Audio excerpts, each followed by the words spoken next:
Petite fille enquête sur le passé de sa grand-mère et découvre une vérité qui change sa vie. Mais avant de continuer, pensez à vous abonner pour que nous puissions partager plus d'histoires. C'était une après-midi tranquille dans le petit village de Provence, où le soleil doré baignait les collines verdoyantes et les vieilles maisons en pierre. Camille, une jeune femme de 25 ans, avait toujours été attirée par le charme rustique de la maison de sa grand-mère, Marguerite.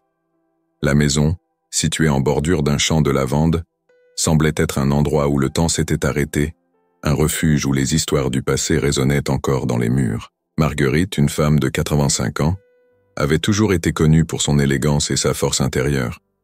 Ses yeux, encore brillants malgré son âge avancé, cachèrent des secrets que Camille avait toujours voulu percer. Depuis son enfance, Camille sentait qu'il y avait quelque chose de mystérieux dans le passé de sa grand-mère. Marguerite parlait rarement des années qui avaient précédé l'arrivée de Camille dans le monde, et lorsqu'elle le faisait, c'était avec un mélange de nostalgie et de mélancolie qui éveillait la curiosité de la jeune femme. Cet après-midi-là, alors qu'elle aidait sa grand-mère à organiser la maison, Camille fit une découverte qui éveilla intensément sa curiosité. En ouvrant un placard ancien, caché dans un coin poussiéreux du grenier, elle tomba sur une petite boîte en bois, couverte d'une fine couche de poussière. La boîte était fermée à clé et semblait avoir été oubliée depuis des années.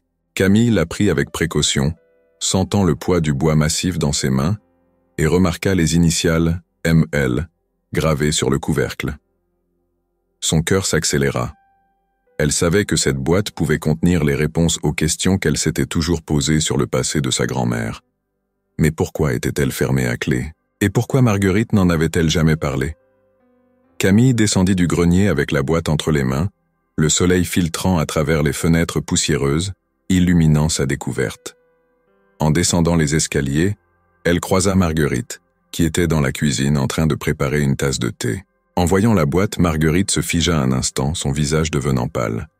Camille remarqua le changement dans l'expression de sa grand-mère, et le silence qui suivit fut chargé de tension. « Grand-mère, qu'est-ce que cette boîte ?» demanda Camille, essayant de garder une voix calme, bien que la curiosité brûlait en elle. Marguerite regarda la boîte avec un mélange de tristesse et de résignation. « C'est quelque chose qui appartient au passé, ma chère. Quelque chose que je pensais ne plus jamais avoir besoin de revisiter. » Elle décida d'attendre et de donner du temps à sa grand-mère pour s'ouvrir, mais elle savait qu'elle ne pourrait pas laisser cette découverte de côté. Dans les jours qui suivirent, la boîte fermée à clé occupa tous les pensées de Camille. Elle savait qu'il y avait quelque chose d'important à l'intérieur, quelque chose que sa grand-mère était réticente à révéler. La petite boîte semblait pulser avec des secrets anciens, et Camille était déterminée à découvrir ce qui y était caché. La semaine suivante, Camille profita d'un moment où Marguerite était absente pour continuer sa recherche de la clé. Elle retourna au grenier, où la boîte avait été trouvée, espérant y trouver un indice. Le grenier était un endroit où le temps semblait s'être arrêté. Les vieilles poutres en bois craquaient sous ses pieds, et les fenêtres poussiéreuses laissaient entrer un mince faisceau de lumière, illuminant les particules de poussière qui dansaient dans l'air. Camille commença à fouiller soigneusement dans les boîtes et les vieux coffres, cherchant quelque chose qui pourrait être lié à la mystérieuse boîte en bois. Chaque objet qu'elle trouvait, photos anciennes, vêtements de jeunesse de Marguerite, documents fanés par le temps, semblait raconter une partie d'une histoire plus grande, une histoire que Camille ne comprenait pas encore. Après des heures de recherche, alors qu'elle commençait à perdre espoir, quelque chose attira son attention. Au fond d'un vieux coffre, caché entre les pages d'un ancien livre de prière, elle trouva une petite clé en fer. La clé était simple, mais elle avait une signification symbolique pour Camille. Elle savait au fond de son cœur que c'était la clé pour déverrouiller le mystère de la boîte. Avec la clé en main, Camille descendit rapidement les escaliers, le cœur battant fort dans sa poitrine. Elle s'assit à la table du salon, la boîte devant elle, et inséra la clé dans la serrure. Pendant un instant, elle hésita, se demandant si elle était prête pour ce qu'elle allait découvrir. Mais la curiosité et le désir de connaître la vérité l'emportèrent. La clé tourna doucement dans la serrure, et avec un léger clic, le couvercle de la boîte s'ouvrit. Camille prit une profonde inspiration avant de soulever le couvercle, révélant le contenu qui avait été caché pendant si longtemps. Lorsque le couvercle de la boîte s'ouvrit, Camille eut l'impression d'avoir ouvert une fenêtre sur le passé. À l'intérieur, elle trouva une collection d'objets soigneusement organisés, chacun d'eux apparemment banal, mais chargé de signification. Il y avait un paquet de lettres jaunies par le temps, attaché avec un ruban rouge, un petit carnet à la couverture en cuir usé, quelques photographies en noir et blanc, et un médaillon en argent avec les initiales JM, gravées délicatement. Camille prit d'abord les lettres, sentant le papier fragile entre ses doigts. Chaque lettre était écrite dans une écriture élégante et fluide, et à mesure qu'elle feuilletait les premières pages, elle se rendit compte que toutes dataient des années 1940, pendant la Seconde Guerre mondiale. Les lettres étaient signées par quelqu'un nommé Jean-Marc, et à mesure qu'elle lisait, elle comprit qu'elles étaient adressées à sa grand-mère. La curiosité de Camille s'intensifia. Qui était Jean-Marc? Et pourquoi Marguerite n'avait-elle jamais mentionné ce nom? Les lettres parlaient d'un amour intense, d'un lien profond entre les deux, mais elles étaient également empreintes d'un ton d'urgence et de peur, probablement en raison du contexte de la guerre. Camille sentit une vague d'émotion en lisant ces mots passionnés et sincères, mais elle se rendit compte qu'il manquait certaines lettres, comme si une partie de l'histoire était incomplète. Après avoir lu quelques-unes des lettres, Camille prit le médaillon. En l'ouvrant, elle trouva une petite photographie d'un homme jeune et beau, avec des yeux pénétrants et un sourire doux. Il semblait être en uniforme militaire, et Camille se demanda si c'était Jean-Marc. Elle retourna le médaillon et trouva une petite inscription en français. « Pour toujours dans mon cœur ». La simplicité des mots, combinée à l'expression sincère de l'homme sur la photo, fit comprendre à Camille qu'il s'agissait d'un amour que sa grand-mère avait gardé comme un trésor toute sa vie. Enfin, Camille ouvrit le petit carnet. Les pages étaient remplies de pensées, de réflexions et de petits poèmes écrits par Marguerite. Chaque page révélait un peu plus de l'âme de sa grand-mère, de ses espoirs et de ses peurs pendant ces temps difficiles. Le carnet était le témoignage d'un amour qui avait transcendé les barrières du temps et de la guerre, mais aussi d'une perte que Marguerite avait portée en silence pendant des décennies. Camille sentit les larmes monter à ses yeux en feuilletant les pages, ressentant la douleur et l'amour de sa grand-mère comme s'ils étaient les siens. Elle savait qu'elle aurait besoin de réponses, qu'elle aurait besoin de comprendre l'histoire complète, et que la seule personne qui pourrait lui donner ces réponses était Marguerite. Déterminée, Camille décida de confronter sa grand-mère à ce qu'elle avait découvert, sachant que cette conversation pourrait changer à jamais la façon dont elle voyait la femme qui l'avait élevée. Camille passa le reste de la journée perdue dans ses pensées, les lettres de Jean-Marc et le journal de sa grand-mère occupant son esprit comme un puzzle émotionnel qu'elle devait absolument résoudre. Elle savait que la prochaine étape serait de confronter Marguerite, mais elle hésitait. Sa grand-mère avait toujours été une femme réservée, et Camille savait qu'ouvrir cette porte vers le passé pourrait être douloureux. Ce soir-là, alors que le crépuscule enveloppait la petite maison de Marguerite dans une lumière douce et orangée, Camille décida qu'elle ne pouvait plus repousser la conversation. Elle trouva sa grand-mère dans le salon, assise dans son fauteuil préféré avec « quelque chose que tu as gardé pendant longtemps ». « Où as-tu trouvé ça ?» demanda Marguerite, sa voix à peine audible. « C'était dans le grenier, enfermé dans une boîte », répondit Camille doucement, s'asseyant à côté de sa grand-mère. « Je ne savais pas que tu avais traversé cela. » Qui était Jean-Marc ? Je n'ai jamais voulu que quelqu'un le sache. J'ai essayé de l'enterrer dans le passé, mais il a toujours été avec moi, à chaque respiration, à chaque pensée. Je n'en ai jamais parlé à personne, même pas à toi, ma chère, parce que la douleur était trop grande. Marguerite ferma les yeux un moment, comme si elle rassemblait des forces pour raconter son histoire. Quand elle parla enfin, sa voix était pleine de souvenirs douloureux et d'amour éternel. J'ai rencontré Jean-Marc en 1942, pendant l'occupation. Il était un jeune soldat de la résistance, courageux et déterminé à lutter contre les horreurs qui se produisaient. Nous nous sommes rencontrés dans un hôpital de fortune où je travaillais comme infirmière. Il était blessé, mais même ainsi, sa force et sa détermination étaient inébranlables. Ce fut le coup de foudre, quelque chose que je n'aurais jamais cru possible en des temps si sombres. La jeune femme prit la main de sa grand-mère, lui offrant son soutien alors qu'elle continuait. « Mais notre amour fut bref, Camille », continua Marguerite. « Jean-Marc fut capturé par les nazis lors d'une mission dangereuse. Je n'ai jamais su ce qui lui était arrivé, Jusqu'à maintenant, avec toi trouvant ces lettres. Pendant toutes ces années, j'ai attendu un mot, un signe qu'il avait survécu, mais je n'ai jamais rien reçu. J'ai dû avancer, construire une vie, mais je n'ai jamais réussi à l'oublier. Il est toujours resté dans mon cœur. Elle comprenait maintenant le poids du silence de sa grand-mère, la raison pour laquelle elle n'avait jamais parlé du passé. L'amour et la perte que Marguerite avait vécue étaient si intenses qu'en parler semblait impossible. « Grand-mère, je suis désolé que tu aies porté cela seule pendant si longtemps, » dit Camille, les larmes coulant sur son visage. « Je veux t'aider à trouver des réponses. Je veux savoir ce qui est arrivé à Jean-Marc. Je ne veux pas que tu souffres comme j'ai souffert. » Dans les jours qui suivirent, Marguerite commença à révéler davantage de détails sur Jean-Marc à Camille, comme si le fait d'en parler la libérait peu à peu du fardeau de tant d'années. Les après-midi furent remplis de conversations profondes, alors que Marguerite et Camille s'asseyaient dans le jardin, entourés du doux parfum des fleurs de lavande et du bruit léger du vent entre les arbres. Jean-Marc était un homme extraordinaire, Camille, commença Marguerite un après-midi en regardant l'horizon. Il était courageux, oui, mais aussi gentil, et il avait une vision du monde qui dépassait la brutalité de la guerre. Il a toujours cru que, même dans les temps les plus sombres, il y avait de la place pour l'espoir, pour l'amour. Il avait grandi avec un fort sens de la justice, influencé par les histoires de résistance et de bravoure que sa mère lui racontait. Lorsque la guerre éclata, Jean-Marc n'hésita pas à rejoindre la résistance, déterminé à lutter contre les forces d'occupation nazies qui dévastaient son pays. Il était si jeune, dit Marguerite avec une tristesse évidente dans la voix. Je crois qu'il n'avait que 20 ans quand je l'ai rencontré.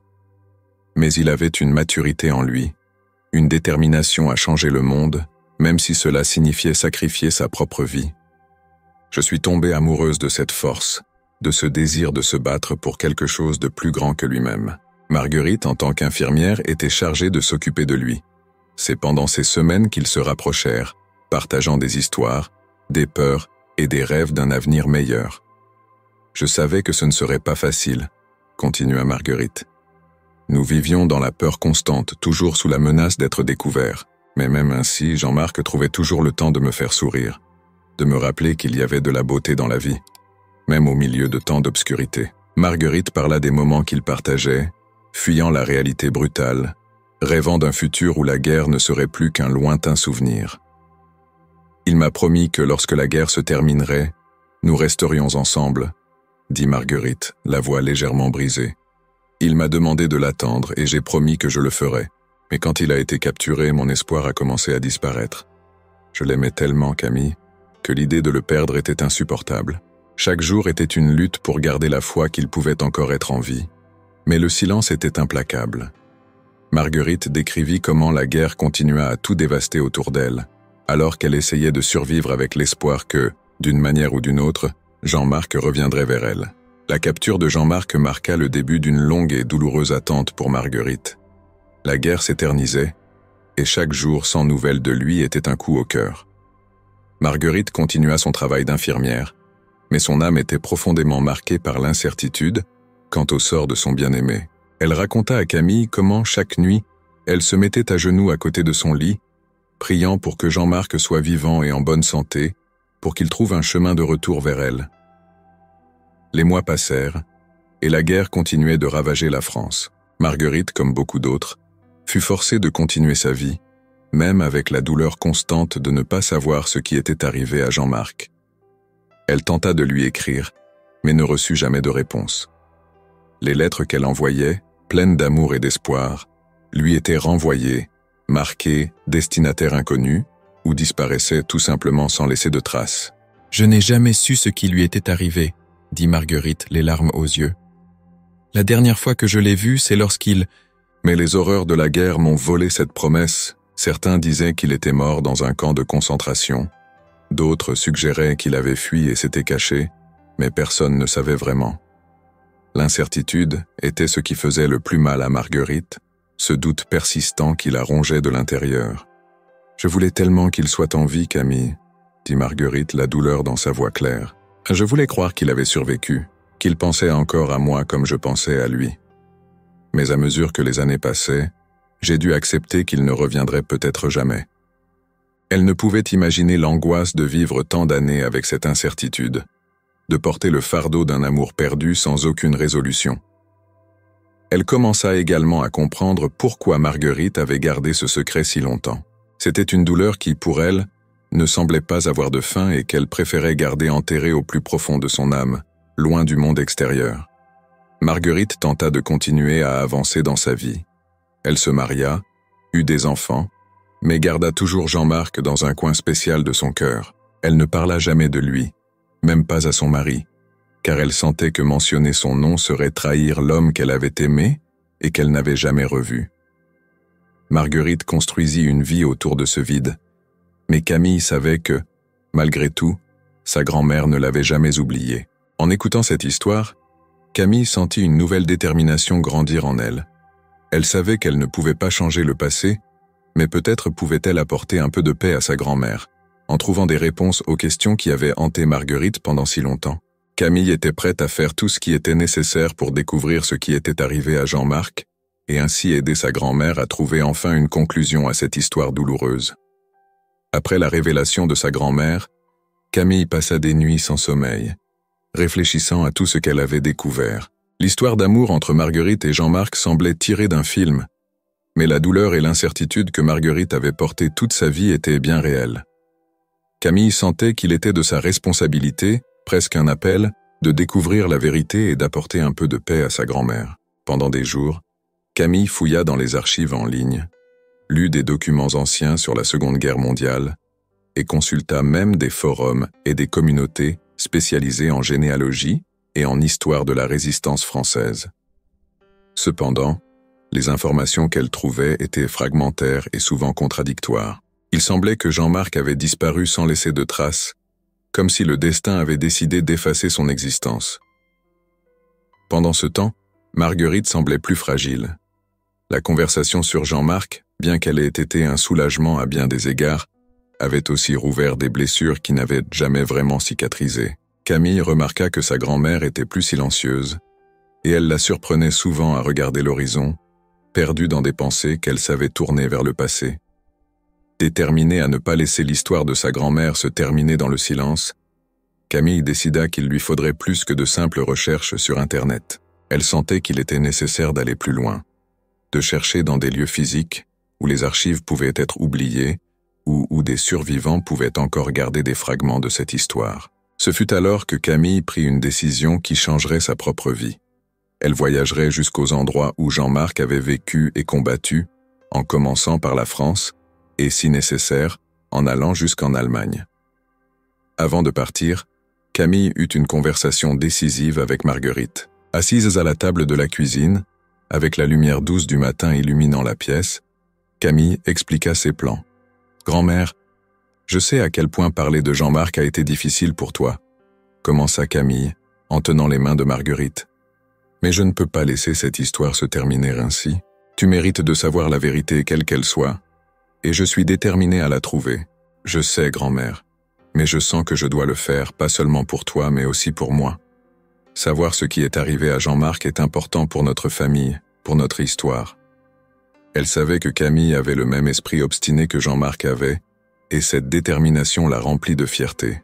« Si tu penses que c'est la bonne chose à faire, alors vas-y, ma chère. Promets-moi simplement que tu seras prudente. » Elle n'avait pas toutes les réponses, ni ne savait exactement où sa quête l'amènerait, mais elle sentait que chaque pas qu'elle ferait la rapprocherait un peu plus de la vérité. Camille décida de commencer sa recherche de réponses en France, plus précisément à Paris, où elle savait qu'il y avait une vaste collection de documents et d'archives historiques à la Bibliothèque nationale. Le voyage pour Paris fut rapide, mais la jeune femme sentit chaque kilomètre comme une approche du passé, comme si elle voyageait dans le temps pour retrouver Jean-Marc et comprendre ce qui lui était réellement arrivé.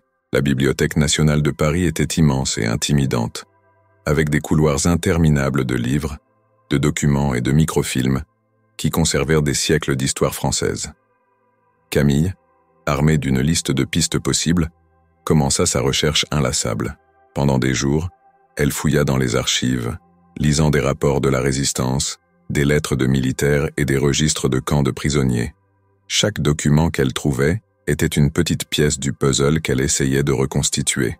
Un après-midi particulièrement épuisant, alors que le soleil commençait à se coucher et que la lumière dorée pénétrait par les fenêtres de la bibliothèque, Camille trouva enfin quelque chose qui la fit s'arrêter. Sur une liste de prisonniers transportés en Allemagne en 1944, elle vit un nom familier, Jean-Marc Leclerc. Le nom était inscrit comme l'un des prisonniers capturés en France et envoyés dans un camp de concentration en Allemagne. Le cœur de Camille s'emballa. C'était la première preuve concrète que Jean-Marc n'avait pas été simplement effacé de l'histoire. Il avait été emmené en Allemagne, mais ce qui lui était arrivé par la suite restait un mystère. Camille savait que, pour obtenir plus d'informations, elle devrait suivre cette piste jusqu'au bout, même si cela signifiait voyager en Allemagne. Avant de partir, cependant, Camille poursuivit ses recherches dans l'espoir de trouver plus de détails sur le camp de concentration où Jean-Marc avait été envoyé. Elle découvrit que le camp, situé en Allemagne, était l'un des plus grands de l'époque, où des milliers de prisonniers de guerre, de civils et de membres de la résistance étaient détenus dans des conditions inhumaines. Les descriptions du camp étaient troublantes, avec des récits de famine, de travail forcé et d'exécutions sommaires. Camille ressentit un frisson en lisant ces détails, imaginant ce que Jean-Marc avait dû endurer. Mais, en même temps, elle sentait qu'elle se rapprochait de la vérité, et cette sensation lui donna la force de continuer. Camille quitta la Bibliothèque nationale avec un nouvel objectif. Elle se rendrait au camp de concentration en Allemagne, où Jean-Marc avait été emmené. Elle savait que le voyage serait difficile, tant émotionnellement que physiquement, mais elle se sentait prête à affronter toute vérité qu'elle découvrirait. Déterminée, Camille acheta son billet pour l'Allemagne, avec l'espoir que, enfin, elle trouverait les réponses qu'elle cherchait depuis si longtemps. Le voyage de Camille pour l'Allemagne fut marqué par un mélange des... Chaque kilomètre qu'elle parcourait la rapprochait du lieu où Jean-Marc avait peut-être passé ses derniers jours, et cette proximité physique avec la destination rendait tout plus réel et effrayant. Le pays qu'elle voyait à travers la fenêtre du train semblait calme et paisible. Mais Camille savait que, des décennies plus tôt, ces mêmes terres avaient été témoins d'horreurs inimaginables. À son arrivée en Allemagne, Camille se dirigea directement vers la ville proche du camp de concentration. La ville était tranquille, avec des rues pavées et des maisons anciennes qui semblaient chargées d'histoire. Mais il y avait une atmosphère lourde, presque palpable, en sachant que non loin de là, il y avait eu un lieu de tant de souffrance. Le camp de concentration était maintenant transformé en un mémorial, un endroit pour se souvenir de ceux qui avaient souffert et péri là-bas. Camille entra dans le mémorial avec le cœur lourd. L'architecture sombre, les barbelés et les tours de garde, bien que maintenant en ruine, conservaient encore l'air oppressif d'une prison. Camille parcourut les couloirs étroits, où les murs semblaient chuchoter des histoires de douleur et de résistance. Elle savait que, quelque part dans cet enfer, Jean-Marc avait été, et qu'il avait peut-être lutté pour survivre. Au centre des visiteurs, Camille trouva une exposition dédiée aux prisonniers qui étaient empassés par le camp. Il y avait des registres, des photographies et même des objets personnels qui avaient appartenu aux détenus. Camille passa des heures à examiner chaque objet, cherchant une trace de Jean-Marc. Ce fut alors qu'elle trouva un document qui la glaça. Une liste de prisonniers qui avaient été exécutés dans le camp pendant les derniers jours de la guerre. Le nom de Jean-Marc Leclerc n'était pas sur la liste, mais il y avait quelque chose d'encore plus troublant. Camille découvrit que pendant l'évacuation du camp, alors que les forces alliées approchaient, de nombreux prisonniers avaient été forcés de marcher vers d'autres camps ou avaient été simplement abandonnés à leur sort. Jean-Marc faisait partie de ceux qui avaient été emmenés lors d'une de ces marches forcées. Les conditions étaient terribles, et beaucoup de prisonniers moururent d'épuisement ou furent exécutés en chemin. Camille ressentit un mélange de soulagement et de désespoir en apprenant que Jean-Marc n'avait pas été exécuté dans le camp, mais l'incertitude quant à ce qui lui était arrivé après la marche la laissait angoissée. Elle devait découvrir s'il avait survécu à la marche ou si son destin avait été scellé à ce moment-là. Une fois de plus, la recherche de la vérité semblait s'étendre, mais Camille n'était pas prête à abandonner. Avec l'aide d'un historien local spécialisé dans l'histoire des camps de concentration, Camille commença à suivre la piste laissée par les prisonniers de la marche forcée. L'historien, un homme plus âgé et empathique, fut touché par l'histoire que Camille lui raconta et décida de l'aider dans sa quête. Ensemble, ils voyagèrent vers les petits villages et villes par lesquels la marche avait passé, dans l'espoir de trouver des registres ou des témoins qui pourraient donner plus d'informations sur Jean-Marc. Dans chaque ville, Camille et l'historien visitèrent des archives, discutèrent avec des habitants locaux et consultèrent les journaux de l'époque. Les informations qu'ils obtinrent étaient éparses, mais certaines d'entre elles donnaient de l'espoir. Dans l'un des villages, ils trouvèrent un récit selon lequel certains prisonniers avaient réussi à s'échapper pendant la marche, profitant de la confusion des soldats en retraite. Il était possible que Jean-Marc ait été parmi eux, mais il n'y avait toujours pas de preuves concrètes. Le voyage devenait épuisant, tant physiquement qu'émotionnellement. Camille sentait qu'elle se rapprochait d'une vérité qui pourrait tout changer, mais le poids de tant d'histoires de souffrance qu'elle rencontrait en chemin commençait à l'affecter. Cependant, chaque nouvelle piste, aussi petite soit-elle, renouvelait sa détermination. Elle savait qu'elle ne pourrait pas s'arrêter tant qu'elle n'aurait pas découvert ce qui était vraiment arrivé à Jean-Marc.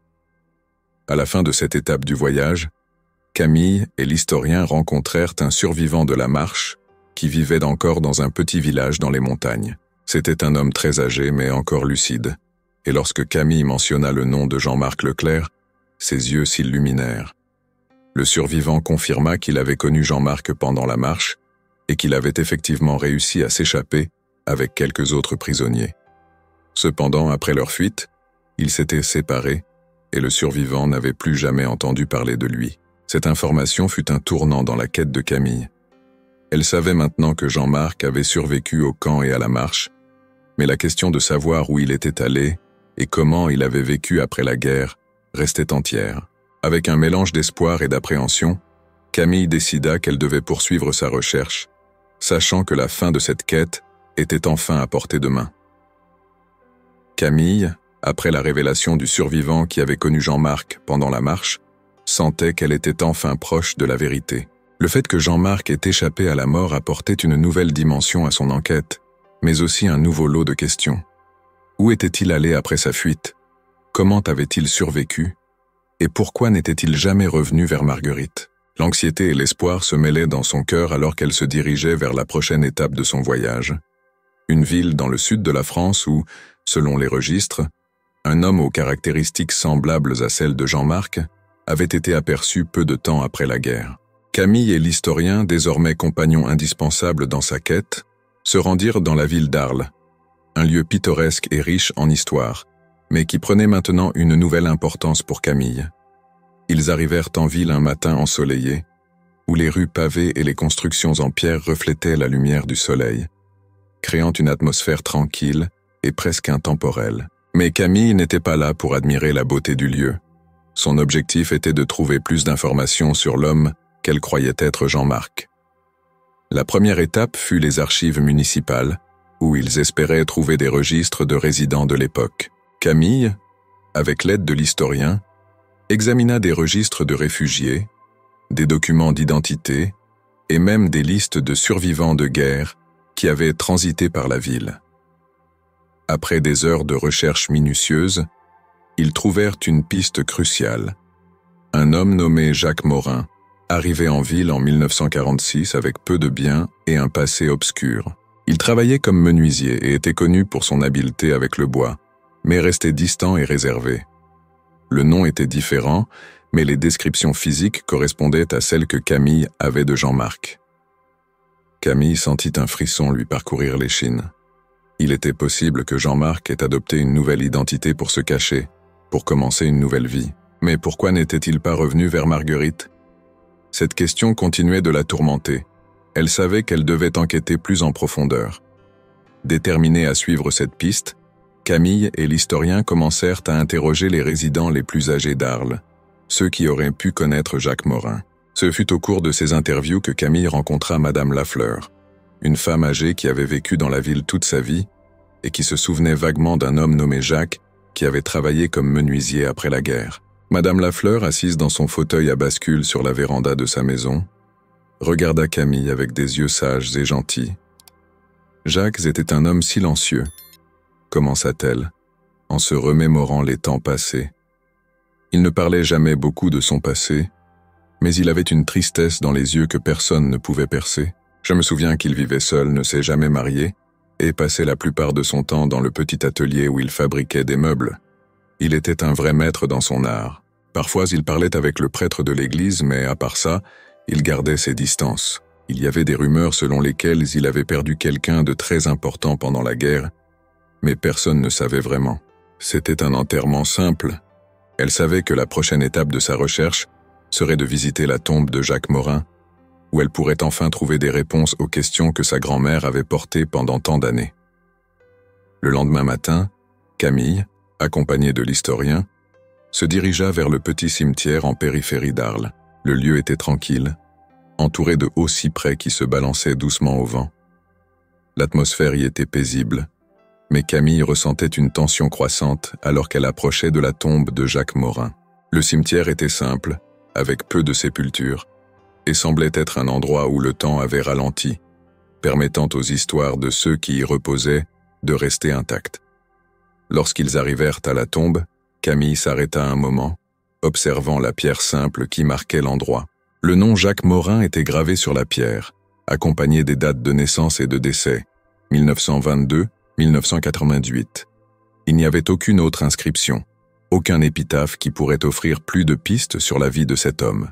Camille sentit un mélange de tristesse et de révérence en réalisant que, si Jacques Morin était réellement Jean-Marc, il avait passé les dernières années de sa vie seul, loin de l'amour qu'il avait partagé avec Marguerite. Camille se mit à genoux à côté de la tombe, ressentant l'urgence de se connecter avec cet homme qui avait été si important pour sa grand-mère.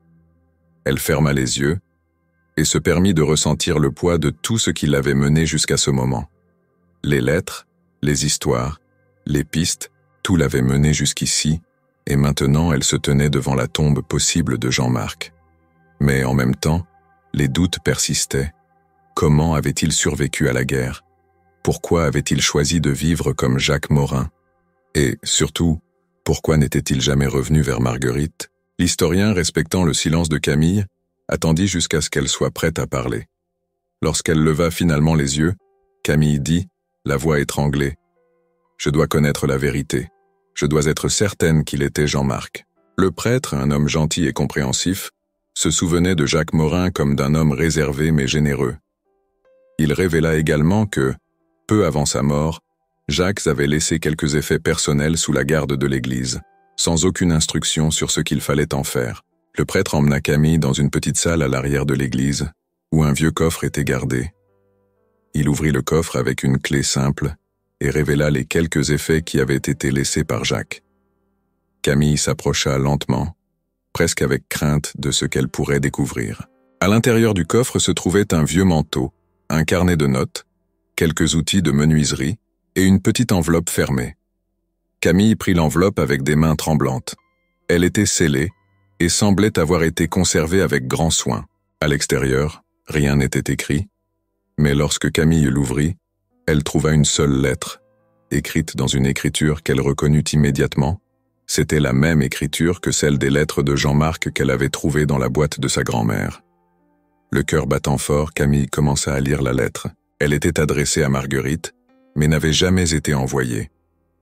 Dans celle-ci, Jean-Marc expliquait comment il avait survécu à la guerre et à la marche de la mort, mais qu'à son arrivée en France, il avait décidé d'adopter une nouvelle identité pour se protéger des persécutions qui se produisaient encore. Il écrivit sur l'amour qui n'était jamais mort, sur la façon dont il avait rêvé de revenir vers elle, mais que la peur et la honte de ne plus être le même homme l'en avaient empêché. Jean-Marc croyait que Marguerite avait refait sa vie et que son retour ne ferait que raviver la douleur. Ainsi, il choisit de vivre comme Jacques Morin, portant l'amour pour Marguerite au fond de son cœur jusqu'à la fin de sa vie. Les larmes coulaient sur le visage de Camille alors qu'elle lisait la lettre.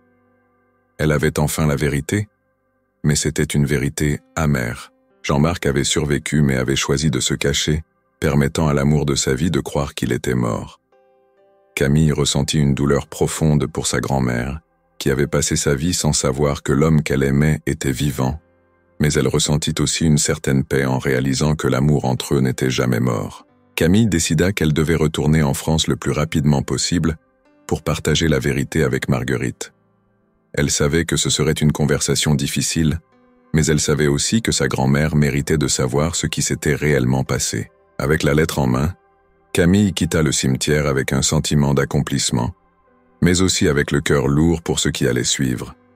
Le retour de Camille en France fut marqué par un silence contemplatif. Le poids de la vérité qu'elle avait découverte à Arles pesait sur ses épaules, et elle savait que la prochaine étape de sa quête serait la plus difficile. Révéler tout à Marguerite. Le temps semblait se déplacer lentement, alors que le train passait devant des paysages familiers. Mais pour Camille, chaque seconde était remplie d'anticipation de ce qui allait arriver. Lorsque Camille arriva enfin à la maison de Marguerite, le soleil commençait à se coucher, projetant une lueur dorée sur le champ de lavande qui entourait la propriété. La vue familière de la maison et du jardin, qui avait toujours été un refuge pour Camille, semblait maintenant chargée d'une gravité qu'elle n'avait jamais ressentie auparavant. Elle savait qu'après cette nuit, plus rien ne serait pareil. Marguerite était dans le salon, assise dans son fauteuil habituel avec un livre sur les genoux. Lorsque Camille entra, sa grand-mère leva les yeux, et pendant un bref instant, une inquiétude voilée passa sur son visage. « Camille, ma chère, tu es revenue », dit Marguerite avec un sourire faible, mais ses yeux exprimaient un mélange de soulagement et d'appréhension. Camille s'assit à côté de sa grand-mère et prit ses mains délicatement. « Grand-mère, j'ai découvert la vérité », commença Camille, essayant de garder une voix ferme bien que son cœur soit lourd. Elle sortit l'enveloppe de son sac et la plaça dans les mains de Marguerite. « C'est de la part de Jean-Marc, je sais ce qui lui est arrivé. » Elle savait que ce moment serait décisif, mais elle ne pouvait anticiper les émotions qui l'envahiraient en tenant ce qui pourrait être la dernière connexion avec l'amour de sa vie. Avec des mains tremblantes, Marguerite ouvrit l'enveloppe et commença à lire la lettre. Le silence dans la salle était absolu, brisé seulement par le bruit doux des pages tournées. Camille observait attentivement sa grand-mère, essayant de déchiffrer les émotions qui traversaient son visage. Les larmes commencèrent à couler des yeux de Marguerite tandis qu'elle lisait, et à chaque ligne, Camille sentait le poids de la douleur et du soulagement que sa grand-mère éprouvait. Lorsque Marguerite eut terminé de lire, elle posa la lettre sur ses genoux et ferma les yeux pendant un moment, comme si elle essayait d'absorber tout ce qu'elle avait découvert. Camille resta silencieuse, respectant l'espace de sa grand-mère.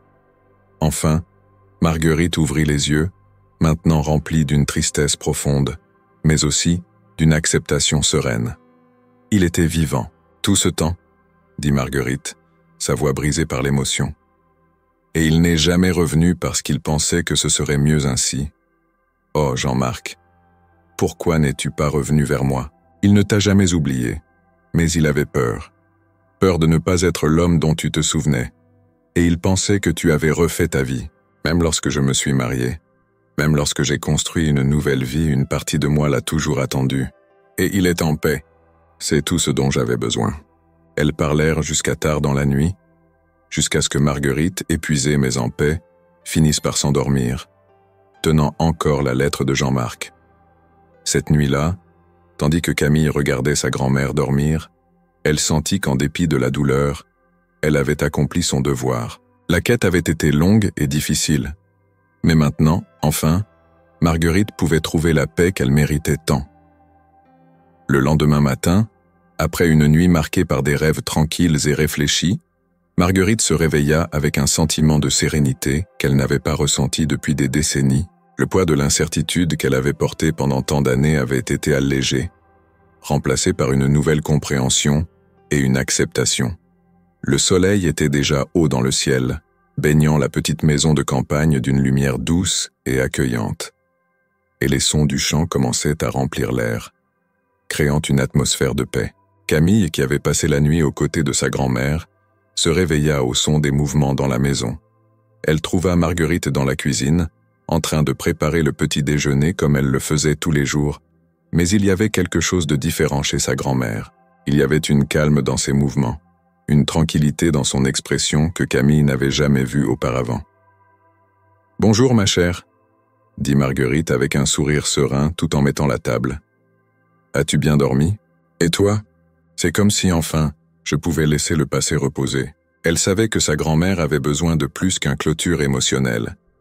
Elle devait partager la vérité avec la famille, reconnaître l'histoire de Jean-Marc et, d'une manière ou d'une autre, honorer la mémoire de l'homme qu'elle avait aimé. Après le petit déjeuner, Camille et Marguerite s'assirent ensemble dans le salon, où la lumière du soleil entrait par les fenêtres, illuminant les anciennes photographies et souvenirs qui décoraient les étagères. Marguerite tenait la lettre de Jean-Marc, caressant le papier usé avec tendresse. « Camille, » commença Marguerite, sa voix douce mais ferme, « je veux raconter à tout le monde l'histoire de Jean-Marc. Je veux qu'il sache la vérité, qu'il comprenne ce qui s'est passé et qu'il n'était pas simplement une mémoire perdue dans le temps. Jean-Marc mérite d'être rappelé. Et tous dans la famille devraient connaître l'amour que vous avez partagé. » Avec l'aide de Camille, Marguerite commença à écrire, ses mots coulant avec une sincérité et une clarté qui reflétaient des années de sentiments gardés. La lettre commença par une brève introduction sur la vie de Marguerite avant la guerre, mais passa rapidement à sa rencontre avec Jean-Marc, l'amour qui avait fleuri entre eux et les événements tragiques qui les avaient séparés. Marguerite décrivit la douleur de perdre Jean-Marc, le désespoir de ne pas savoir ce qui lui était arrivé et la décision difficile de continuer sa vie sans jamais vraiment surmonter la perte. Lorsque vint le moment de la lettre où elle révéla que Jean-Marc avait survécu et vécu sous le nom de Jacques Morin, Marguerite s'arrêta un moment, ressentant le poids de ce qu'elle était sur le point de partager. Camille l'encouragea doucement, lui rappelant que c'était la vérité que tout le monde avait besoin d'entendre. Marguerite continua, expliquant comment Camille avait découvert la vérité, le voyage en Allemagne, et enfin, la rencontre avec la lettre de Jean-Marc. Elle parla de l'amour qu'il avait gardé jusqu'à la fin, même dans la distance et le silence, et comment cet amour avait façonné toute sa vie. Lorsqu'elle eut terminé d'écrire, Marguerite se sentit à la fois épuisée et soulagée. La lettre était prête et avec cela, elle avait fermé un chapitre important de sa vie. Camille se proposa de remettre la lettre aux membres de la famille, et Marguerite, les larmes aux yeux, la remercia profondément. « Camille, tu as apporté de la lumière à une partie de ma vie que je pensais perdue pour toujours, » dit Marguerite, en tenant les mains de sa petite fille. « Je ne sais pas comment je peux te remercier pour tout ce que tu as fait.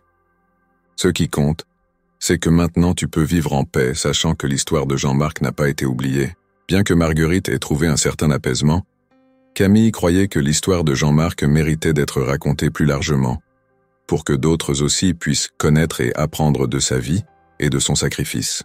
Camille décida qu'elle écrirait un livre sur l'histoire de Jean-Marc et Marguerite, une narration qui non seulement détaillerait leur amour, mais mettrait aussi en lumière le courage, la résilience et les défis auxquels ont été confrontées les personnes qui ont vécu pendant la Seconde Guerre mondiale. Elle savait que c'était une manière puissante de maintenir vivante la mémoire de Jean-Marc, et en même temps, d'offrir une perspective personnelle sur les horreurs de la guerre et les choix difficiles que tant de gens ont dû faire.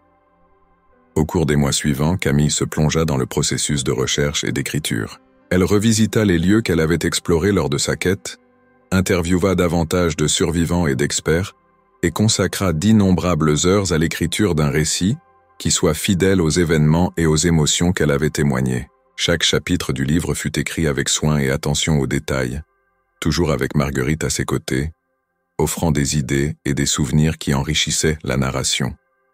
Le processus d'écriture fut cathartique, autant pour Camille que pour Marguerite. Pour Camille, ce fut une manière de traiter tout ce qu'elle avait appris et vécu au cours de sa quête. Pour Marguerite, ce fut une manière de revivre des moments précieux avec Jean-Marc, d'une manière qui était à la fois douloureuse et curative. Pendant cette période, la relation entre Camille et Marguerite se renforça encore plus. Elles passèrent des heures à discuter du passé, des choix que Marguerite avait dû faire, et de la façon dont elle avait réussi à avancer malgré tout. Camille fut impressionnée par la force et la résilience de sa grand-mère, et ces conversations apportèrent une nouvelle compréhension et un respect pour tout ce que Marguerite avait enduré. À mesure que le livre prenait forme, Camille décida que le titre serait « Mémoire d'un amour perdu ». Le titre reflétait non seulement l'histoire de Marguerite et Jean-Marc, mais aussi l'expérience de beaucoup d'autres qui avaient perdu des amours, des familles et des rêves pendant la guerre. Camille voulait que le livre soit un hommage non seulement à Jean-Marc, mais à tous ceux qui avaient. Ce fut un moment de célébration, mais aussi de réflexion, car toutes deux savaient que le livre était plus qu'une simple histoire. C'était un héritage qui maintiendrait vivante la mémoire de Jean-Marc et qui, d'une certaine manière, lui permettrait de continuer à vivre à travers les mots et les souvenirs. Camille organisa une petite réunion familiale pour présenter le livre. Ce fut une occasion intime, où Marguerite put partager ses expériences et réflexions avec ses enfants et petits-enfants, dont beaucoup furent émus en découvrant l'histoire qui était restée secrète pendant si longtemps. La réunion fut marquée par des larmes, des étreintes et un profond sens de l'union familiale, renforcée par la compréhension que, malgré les difficultés, l'amour et la mémoire peuvent transcender le temps et la perte.